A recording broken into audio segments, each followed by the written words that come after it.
Pak Kadir, bisa jelas?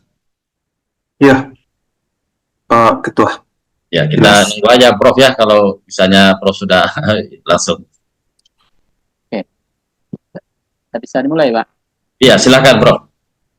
Baik, terima kasih. Assalamualaikum warahmatullahi wabarakatuh. Waalaikumsalam. Ketua yang saya hormati, Pak Kapus, Pak Kadir, yang juga sekaligus sebagai presenter ya pada pagi. Pak Kadir ya. Ya, Pak. Ya, Masukannya, Pak. Ya, pertama saya tentu mengucapkan selamat Pak Kadir yang tadi sudah mempresentasikan. Menurut saya mungkin persiapannya sudah sangat luar biasa ya. Ini Suaranya agak hilang-hilang, Prof. ya,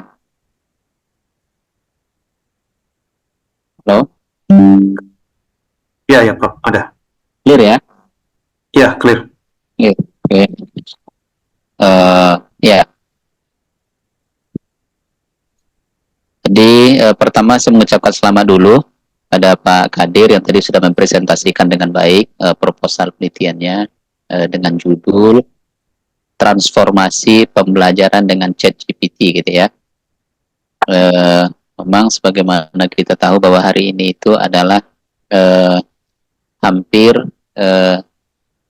semua bidang ilmu hari ini itu banyak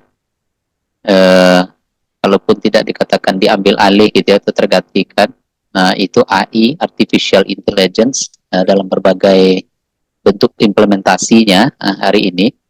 Nah, itu banyak dalam satu sisi adalah mempermudah, ya kan? Kemudian mungkin satu sisi bisa jadi juga kalau kita tidak memanfaatkan dengan baik, nah itu dia sering kita menyebutnya seperti pisau bermata dua gitu ya. Bisa jadi hal ini menjadi apa? Menjadi betul-betul membantu dan memudahkan proses penelitian yang kita lakukan hari ini dalam hal pengembangan keilmuan. Kemudian bisa juga ini menjadi petanda kematian ilmu pengetahuan gitu ya, kalau kita tidak memanfaatkan ini dengan baik gitu. The death of knowledge, nah, mungkin akan terjadi itu kematian ilmu pengetahuan karena otak kita tidak sudah berpikir lagi, guru-guru kita mungkin tidak berpikir lagi, tapi semuanya itu adalah keterampilan menggunakan ChatGPT sehingga transformasi pembelajaran itu bisa dimudahkan, kan gitu tadi ininya. Ini menarik penelitian ini menurut saya. Ada keunikan ya dalam riset ini yang Pak Kadir buat ini. Tapi mungkin kita, menurut saya sebagai dosen, itu di situ ada tiga mungkin yang melekat di kita itu ya. Pertama adalah pendidikan dan pengajaran, penelitian dan pengabdian kepada masyarakat, kan gitu ya, yang melekat pada diri kita ini. Nah, ketika disebut sebagai transformasi pembelajaran gitu ya, tentu ini tidak, kita harus memahami secara substansi.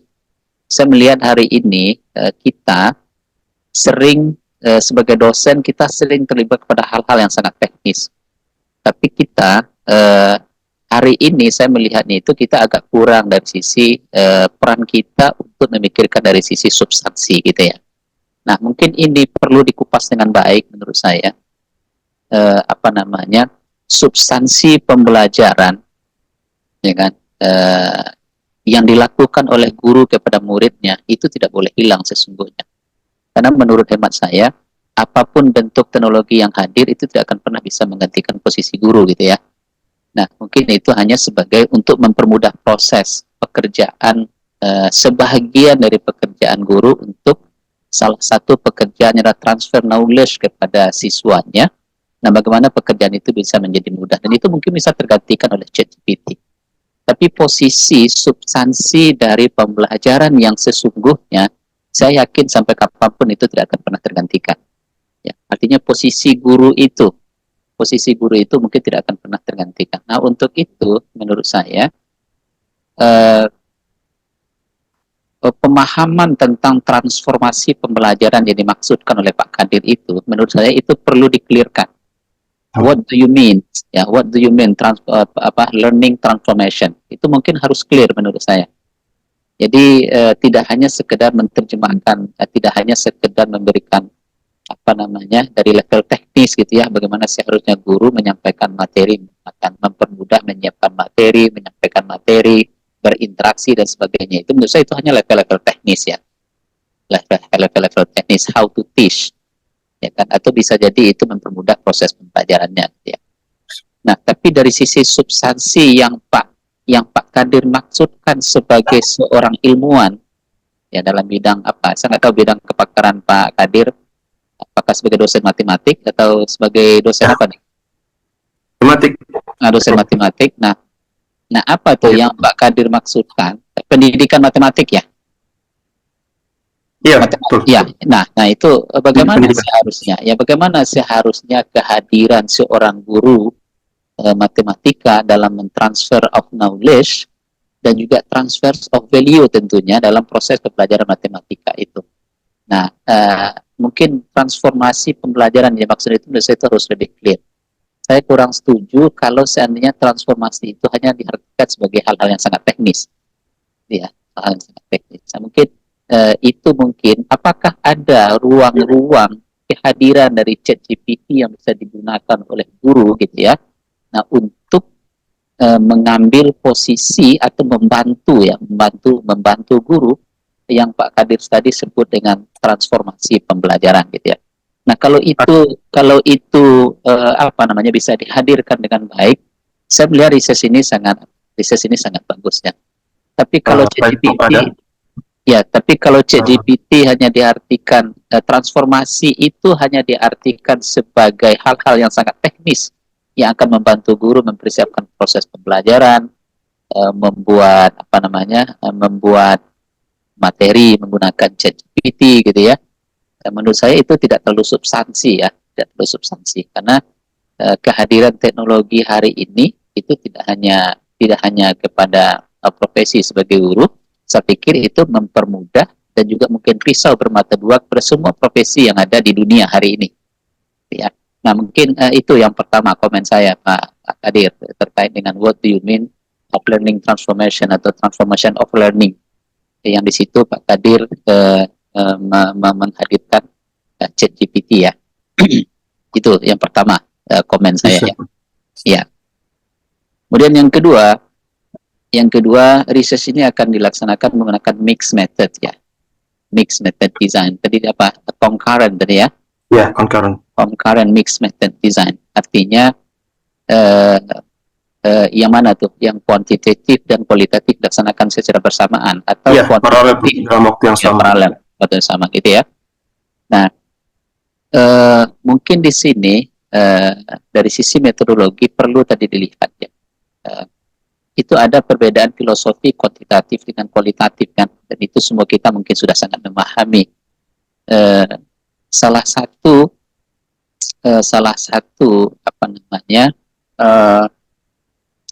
filosofi dari penelitian kuantitatif itu tentu orang matematika sangat memahaminya. Ketika datanya itu akan kita analisis, itu ada posisi random untuk to take the sampling ya, yang kita akan lakukan analisis. Nah, itu tadi dari Pak Kadir tadi menyampaikan ini bentuknya purposif gitu ya. Purposif ya. Nah, itu saya tadi kurang dapat menangkapnya bagaimana ya dari sisi kuantitatif yang salah satu syarat dari analisis data itu adalah random, data harus random gitu ya. Kemudian tapi datanya itu diambil secara purposif gitu. Nah, itu perlu dihadirkan logik menurut saya. Apakah ada referensi yang bisa kita pertanggungjawabkan bahwa untuk penelitian kuantitatif pun kita juga ada istilahnya di situ, kita menggunakan istilah purposif ya. Kalau dalam kualitatif sepertinya jumhur ulama metodologi sudah sepakat ya, tidak ada masalah seperti di situ. Kalau dalam kualitatif kita menggunakan istilah purposif gitu ya, untuk karena memang di dalam penelitian kualitatif itu kita tidak ada tujuan untuk generalisasi. Itu mungkin tadi catatan-catatan ya dari apa. Secara umum riset ini menurut saya menarik ya, sekiranya hal yang dua hal yang apa itu bisa diselesaikan dengan baik gitu. Kemudian dari sisi luaran tadi saya mencatat itu, saya hanya ingin mengingatkan saja Pak Kadir, tadi kalau tidak salah itu akan dipublish di Special Issues di Turki gitu ya. Iya, Prof. Ya, Special Issues di Turki. Saya tidak begitu recommended ya jurnal-jurnal di Turki ini, karena jurnal-jurnal Turki ini hari ini sudah banyak Pak Ketua sebagai jurnal-jurnal yang hadir sebagai jurnal-jurnal predator ya, dan jurnal-jurnal yang apa namanya, jurnal-jurnal yang banyak memakan korban teman-teman di Indonesia gitu ya. Kita harus berhati-hati dengan jurnal Turki itu. Dan kada ini sebenarnya kan pengembangan kapasitas tuntutannya juga tidak terlalu tinggi. Iya, betul. Dan kalau seandainya Pak Kadir bisa publish saja di Sinta 2 tadi sebagai alternatif kedua, menurut saya, nah itu sudah bagus gitu ya. Banyak Sinta-Sinta 2 yang hari ini sangat bagus di Indonesia, yang juga dipersiapkan oleh teman-teman kita untuk jurnal-jurnal terindeks Scopus gitu ya. Nah itu catatan-catatan ini. Tapi kalau memang ini apa namanya, Pak Kadir bisa dengan data-data yang didapatkan itu, karena data ini menurut saya juga sangat komprehensif, data penelitiannya ada data kuantitatif, kemudian ada data kualitatif gitu ya. Nah itu memang sangat layak untuk kita publikasikan di jurnal-jurnal bereputasi tinggi menurut saya. Nah tapi mungkin perlu dicari jurnal-jurnal yang nanti yang tidak akan memakan korban berikutnya gitu ya. Nah gitu. Ya, Prof. Terkait dengan itu, dan itu tentu IAIN Manado sangat berterima kasih sesungguhnya kalau memang itu bisa dipublish melampaui tuntutan dari klaster penelitian ini. Di Sinta 2 pun sudah melampaui klaster. Tapi kalau itu bisa, saya kemarin juga mereview di Imam Bonjol penelitian pengembangan kapasitas, itu dia bisa melahirkan dua jurnal, dua artikel ilmiah yang dipublish di jurnal Scopus. Karena penelitiannya juga penelitian pengembangan kapasitas dari Fakultas Sains dan Teknologi. Jadi anak-anak muda sekarang memang sangat kreatif Pak Ketua. Jadi walaupun penelitiannya penelitian pengembangan kapasitas, tapi mereka bisa publish di jurnal-jurnal bereputasi tinggi gitu ya. Iya, betul. Dan itu perlu juga mungkin institusi mengapresiasi. Dan kalaupun nanti Pak Kadir tidak mendapatkan apresiasi di IAIN Manado, Diktis pun juga memberikan apresiasi Pak. Jadi kalau Bapak bisa publish di jurnal internasional bereputasi tahun ini saya mendapatkan. Tahun ini saya publikasi ilmiah. Iya, nah itu juga ada nanti apa namanya hasil dari publikasi dari riset yang Bapak lakukan ini, kalaupun tidak bisa diakses di IAIN Manado misalkan, kalau tidak tersedia anggarannya, itu ada di Diktis. Ya kan, di Diktis menyediakan anggaran 15 sampai 40 juta untuk Bapak ketika Bapak bisa publish di jurnal internasional. Nah, mungkin itu apa namanya, riset ini bagus ya, tinggal dilanjutkan. Menurut saya ini potensial riset ini untuk mengawali di pengembangan kapasitas. Mungkin ini perlu dipertahankan ke depannya Bapak sebagai seorang dosen matematika, dan menurut saya jangan terjebak dengan hal-hal yang terlalu teknis, tapi mungkin kita akan lebih pada hal-hal yang sangat substansi. Tadi saya sampaikan di awal, pertama terkait dengan pengembangan keilmuan kita, kemudian bagaimana hasil dari riset pengembangan keilmuan kita lakukan itu bisa kita bawa ke dalam kelas-kelas perkuliahan kita, bisa kita bawa ke mahasiswa kita. Menurut saya itu satu kebanggaan. Jadi dari satu riset yang kita lakukan ini banyak hal yang bisa kita selesaikan. Bapak juga membantu pekerjaan institusi dan program studi untuk mempersiapkan akreditasi dari sisi bagaimana hasil penelitian dan publikasi dosen itu bisa dimanfaatkan sebagai apa namanya, sebagai bahan ajar dan juga sebagai bahan pengabdian kepada mahasiswa. Nah itu menurut saya ada dalam riset Bapak ini, tinggal nanti melaksanakannya dengan baik itu. Ya, Prof. Pak ya, komen saya di ini. Ya, Prof. Nanti kalau ada yang perlu dikonfirmasi, nanti setelah saya komen bisa dikonfirmasi, tapi tentu kita melalui izin dari Pak Ketua ya. Siap, Prof. Oke. Baik. Ya, terima kasih Prof. Pak Kadir, terima kasih Pak Sek, Pak Rafiud. Baik, kita move to session room-nya Pak Kadir, dan selanjutnya adalah Ibu Indah di Ya, Pak Dekan. invite di room ya. Ya. Siap. Terima kasih Pak Kadir.